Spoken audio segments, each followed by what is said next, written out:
Baik, bismillahirrahmanirrahim. Assalamualaikum warahmatullahi wabarakatuh. Di sini saya Raisa Trima Faliha dengan NPM 221803143 akan mempresentasikan terkait ranah syariah.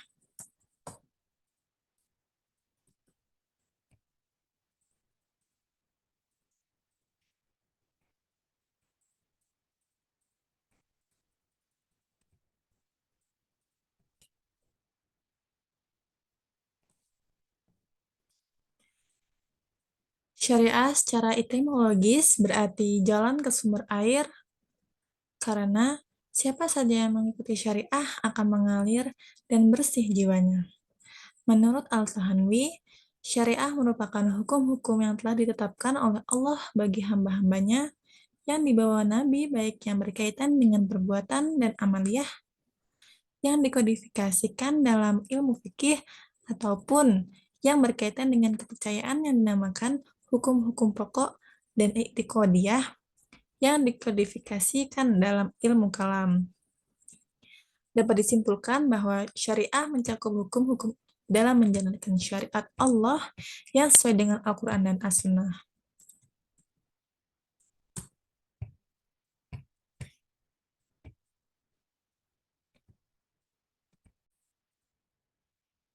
Hukum Islam.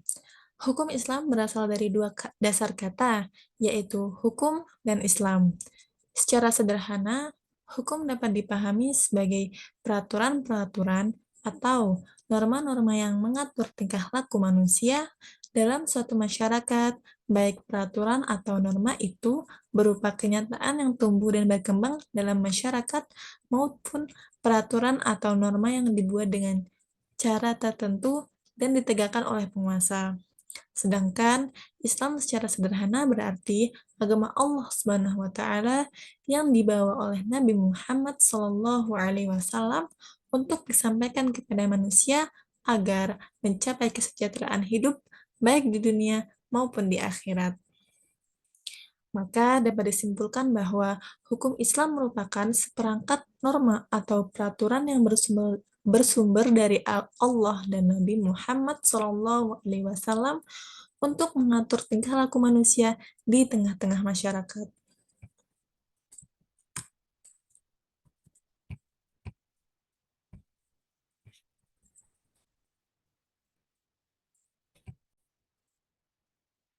Fikih. Secara etimologis, al-fiqh artinya pemahaman atau pengetahuan tentang sesuatu, sedangkan al-fahmu sama-sama berarti memahami atau mengetahui. Secara terminologis, fikih merupakan ilmu tentang hukum-hukum syara yang bersifat amaliyah yang digali dari dalil-dalil terperinci.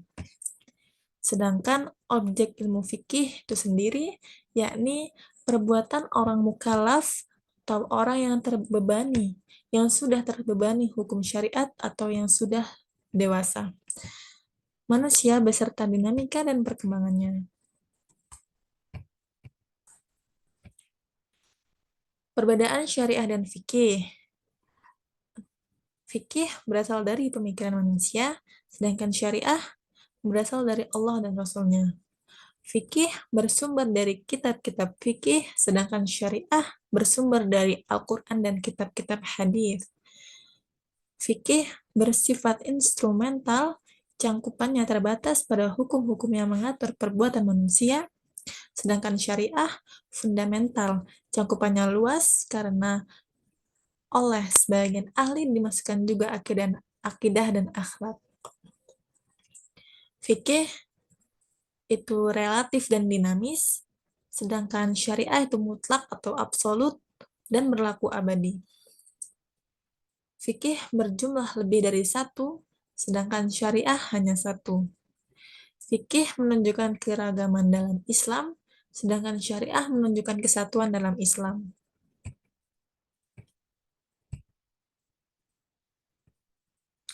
Objek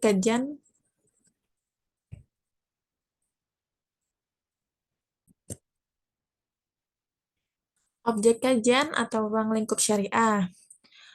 Ruang lingkup syariah Islam Ada dua, yaitu ibadah mahdoh atau ibadah khusus, dan ibadah ghairu mahdoh atau ibadah umum, yang biasa disebut sebagai muamalah. Ibadah. Ibadah berarti doa, menyembah, atau mengabdi. Dalam Al-Quran dengan tegas disebutkan bahwa Allah memerintahkan jin dan manusia untuk beribadah kepadanya. Seperti yang dijelaskan dalam Al-Quran surat Az-Zariyat ayat 51 yang berbunyi, وَمَا خَلَقْتُ الْجِنَّ وَالْإِنسَ إِلَّا لِيَعْبُدُونَ. Dan aku tidak menciptakan manusia, melainkan supaya mereka mengabdi kepadaku. Jadi, sebagai seorang muslim, hendaknya kita melakukan ibadah, menyembah hanya kepada Allah, mengabdi hanya kepada Sang Rabb. Dengan begitu, kita dapat merealisasikan atau kita paham dengan tujuan diciptakannya kita. Adapun seorang muslim yang tidak melakukan ibadah dengan benar ataupun sengaja meninggalkan ibadahnya, baik wajib maupun sunnah, maka mereka itulah orang yang tidak paham terkait tujuan mereka ada di bumi ini. Karena seperti yang difirmankan oleh Allah Subhanahu wa taala dalam surat Az-Zariyat, kita itu diciptakan untuk beribadah hanya kepadanya. Apabila kita tidak beribadah kepadanya, menyembah selainnya, maka kita tidak memahami tujuan kita diciptakan. Selanjutnya,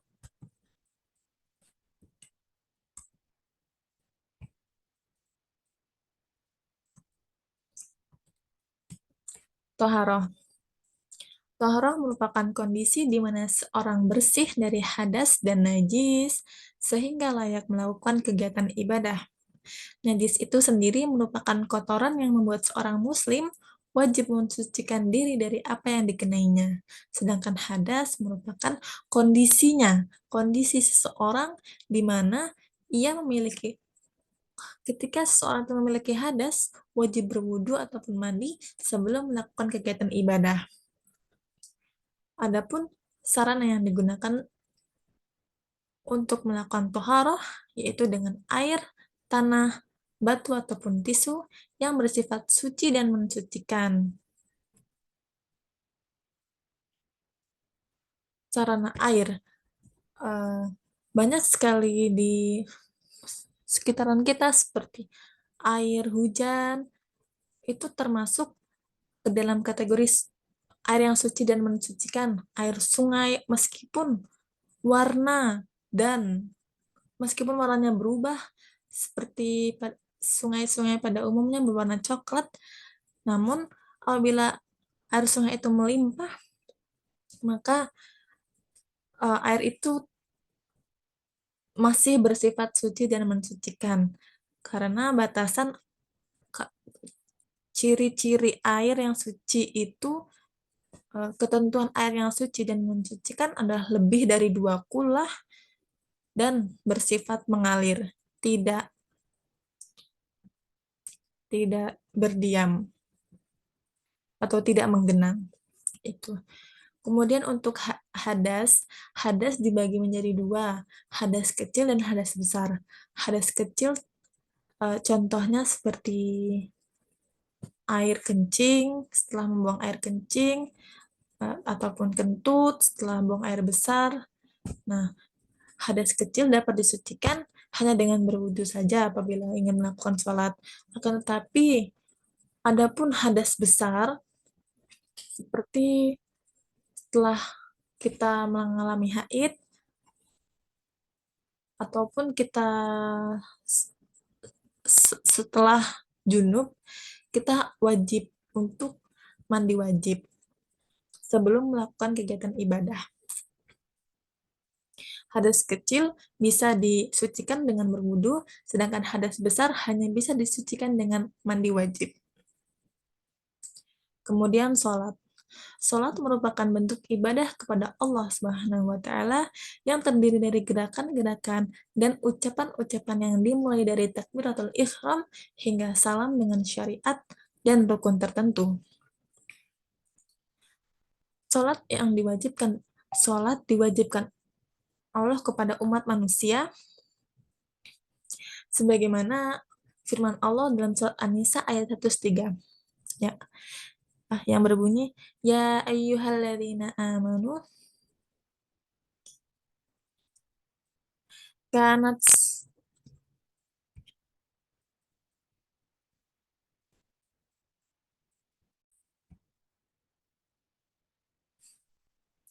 inna sholata kanat 'alal mu'minina kitaban mawqutan. Yang artinya sungguhnya sholat itu diwajibkan kepada kepada kaum kepada orang-orang yang mukmin yang telah ditentukan waktunya. Sholat ada yang diwajibkan dan ada yang disunahkan. Sholat yang diwajibkan contohnya seperti sholat 5 waktu dari subuh, zuhur, asar, maghrib, dan isya. Kelima waktu sholat ini tidak boleh kita tinggalkan sebagai seorang muslim. Barang siapa yang meninggalkan dengan sengaja, maka orang tersebut disebut fasik. Sedangkan sholat yang sunnah, contohnya seperti sholat tarawih, sholat duha, sholat tahajud, dan lain-lain.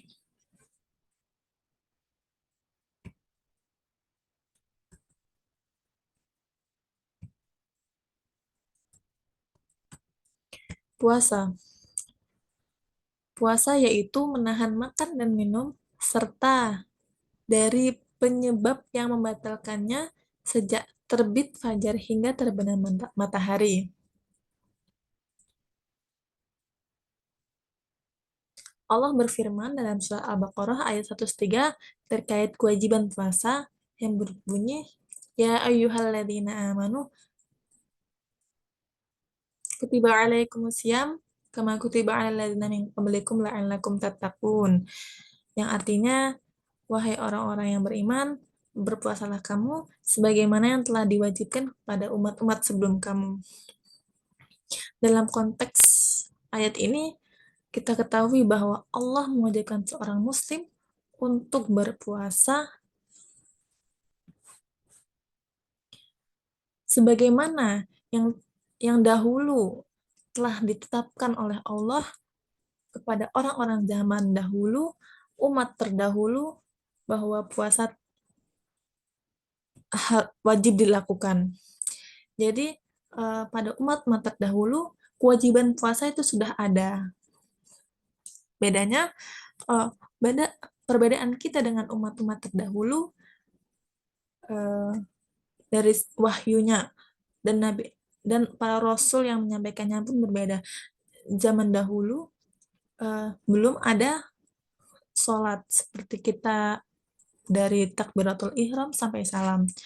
Zaman dahulu umat-umat terdahulu itu beribadah hanya berdoa di sepertiga malam tanpa melakukan gerakan sholat. Nah, di sini perbedaan kita dengan umat terdahulu. Kan tapi dalam mewajibkan puasa, dalam melakukan ibadah puasa, kita masih tetap diwajibkan.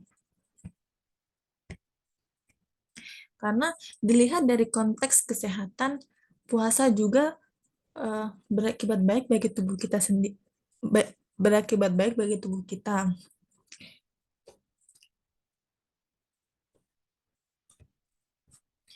Adapun puasa diperuntukkan atau diwajibkan bagi semua umat Islam yang sudah dewasa atau mukallaf, tidak sakit, tidak pula sedang safar pada bulan Ramadan.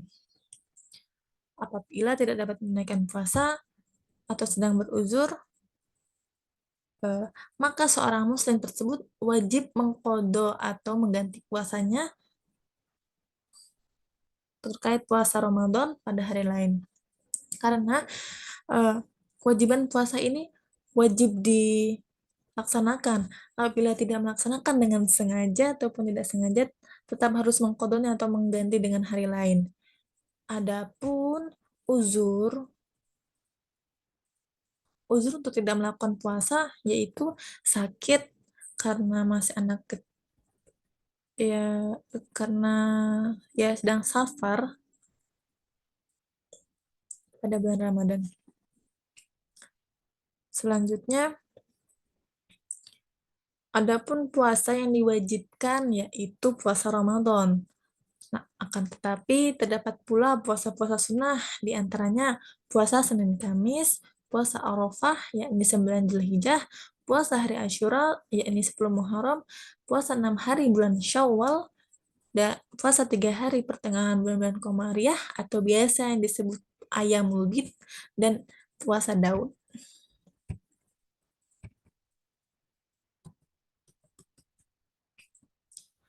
Zakat berarti kadar harta tertentu yang diberikan kepada yang berhak menerimanya dengan syarat dan ketentuan tertentu. Sebagaimana firman Allah dalam surat Al-Baqarah ayat 43. Zakat wajib dikeluarkan oleh seorang muslim yang hartanya sudah mencapai nisab dan haul.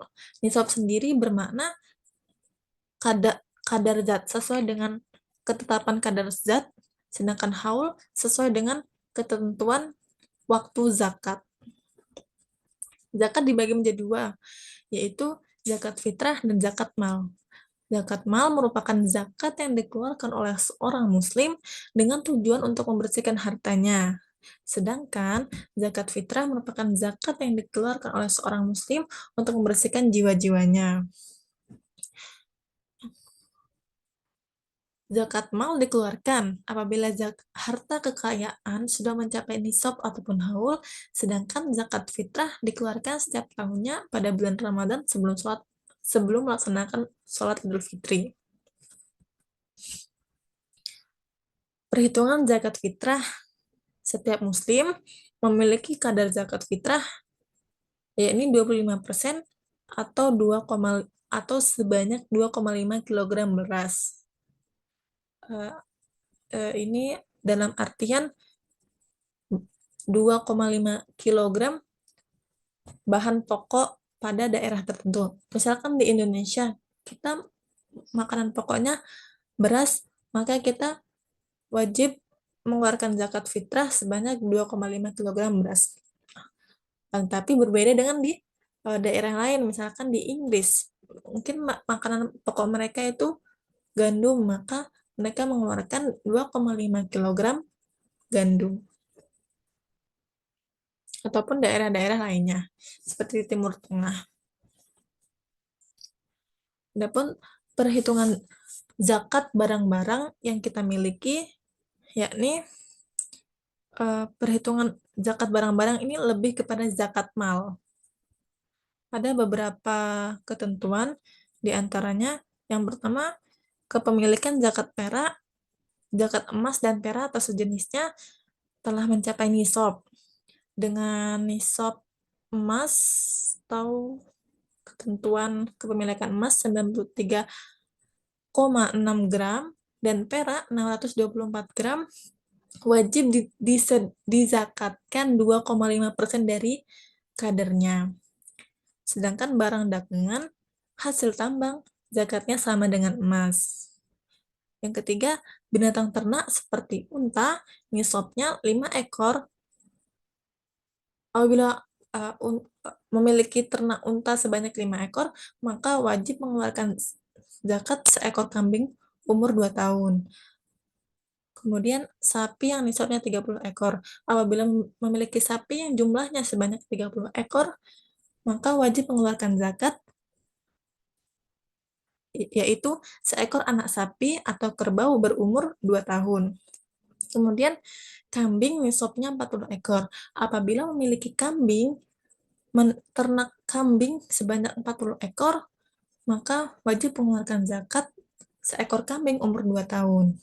Yang keempat, ladang tanaman dengan nisab padi 1.400 kg, maka dikeluarkan zakatnya 5% dari jumlah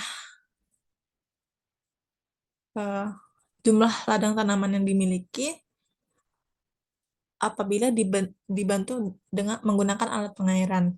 Akan tetapi, jika pengairannya hanya menggunakan air hujan saja, maka zakatnya sebanyak 10%. Kemudian yang kelima, barang temuan, itu kadar zakatnya 20%. Misalnya kita menemukan emas dalam di jalan, namun emas itu kita simpan, maka kadar zakatnya 20%.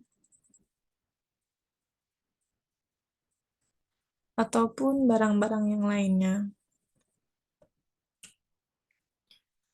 Nah, tadi sudah disebutkan bahwasannya kita seorang muslim ini wajib mengeluarkan zakat mal untuk membersihkan harta kita dari sesuatu yang haram ataupun bukan menjadi milik kita.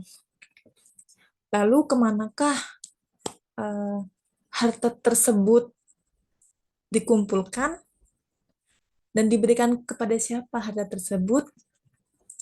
Maka di sini terdapat 8 golongan yang berhak menerima zakat atau yang disebut sebagai mustahik. Yang golongan pertama yakni fakir atau cacat, tidak memiliki harta cukup dan tidak mampu berusaha. Seperti dia nih orang miskin, akan tapi dia memiliki salah satu organ yang kurang lengkap sehingga ia tidak mampu bekerja seperti orang layaknya. Contohnya tidak memiliki tangan sehingga ia harus berjalan menggunakan kaki, kemana-mana pun harus menggunakan kaki. Kemudian yang kedua miskin, mampu berusaha tetapi tidak dapat mencukupi kebutuhan hidupnya. Dia uh, orang yang kekurangan, akan tapi anggota badannya lengkap. Sayangnya mereka ini untuk menghidupi diri mereka sendiri saja tidak cukup dalam sehari itu. Oleh karenanya mereka berhak menerima zakat mal itu. Yang ketiga, amil, orang yang dipercaya untuk mengurusi zakat. Yang keempat, mu'alaf, orang yang hatinya masih bisa dibujuk atau lemah baru memeluk agama Islam sehingga perlu pembinaan untuk memantapkan hatinya ke dalam Islam. Yang kelima, hamba sahaya, budak yang dijanjikan untuk dimerdekakan. Yang keenam, gharim, orang yang terlilit hutang dan tidak memiliki harta untuk membayarnya. Yang ketujuh, fisabilillah, orang yang berjuang di jalan Allah seperti memerangi musuh-musuh Allah, mereka berhak menerima zakat. Dan yang terakhir, Ibnu Sabil, seorang thalibul ilmi, penuntut ilmu. Maka seperti kita-kita ini mahasiswa, siswa, uh, ataupun yang sedang menimba ilmu, sebenarnya mereka itu berhak menerima zakat.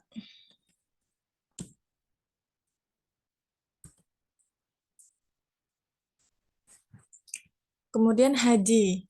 Haji artinya berkunjung.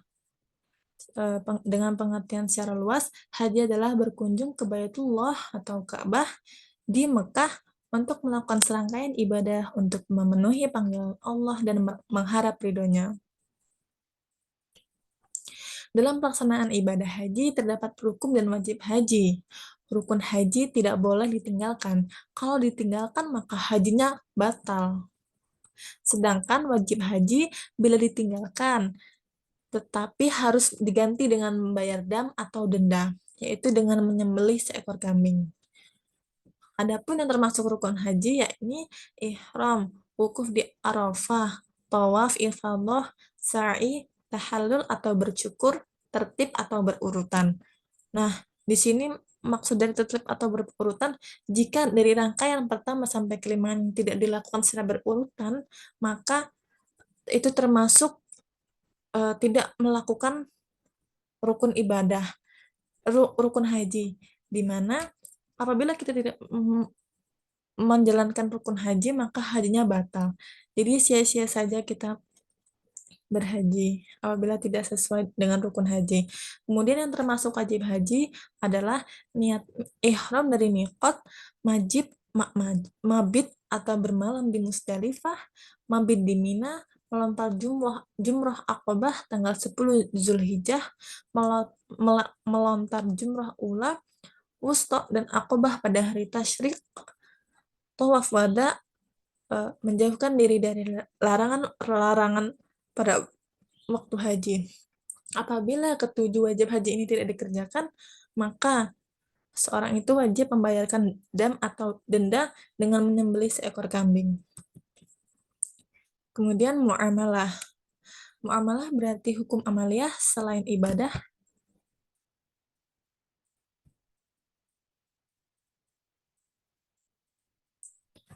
Muamalah berarti hukum amaliyah selain ibadah yang mengatur hubungan orang-orang mukallaf, pribadi muslim yang sudah terkena hukum Islam, antara yang satu dengan lainnya, baik secara individu, dalam keluarga, maupun bermasyarakat.